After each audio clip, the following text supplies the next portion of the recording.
দ্রুততম সেঞ্চুরি করতে যাচ্ছেন মেসি।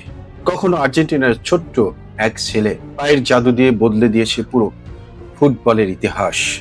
আজ সেই ছেলেটাই ফুটবল দুনিয়ার এক জীবন্ত কিংবদন্তি, লিওনেল মেসি। ক্যারিয়ারের শেষ মুহূর্তে দাঁড়িয়ে আছেন তিনি, তবুও যেন সময় তাকে ছুঁতে পারে না। ইউরোপ ছেড়ে 2023 সালে যোগ দেন ইন্টার মায়ামি সিএফএ, আর তারপর থেকেই আমেরিকার ফুটবল লিগ, মেজর লিগ সকার দেখছে এক নতুন ইতিহাস।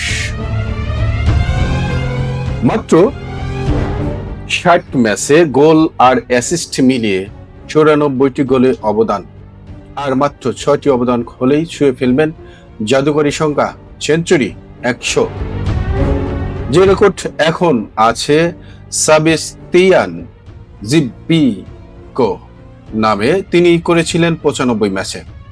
কিন্তু যদি মেসির ছন্দ এমনই থাকে, তাহলে প্রায় 30 ম্যাচ কম খেলেই রেকর্ড হয়ে যাবে তার। আগামী ম্যাচে প্রতিপক্ষ রিয়াল সল্টে লেক। প্রশ্ন একটাই, ইতিহাস কি আবারও লিখবেন মেসি? কারণ ফুটবলে একটা কথা সত্যি আছে, মেসি খেললেই রেকর্ড ভাঙতেই হয়।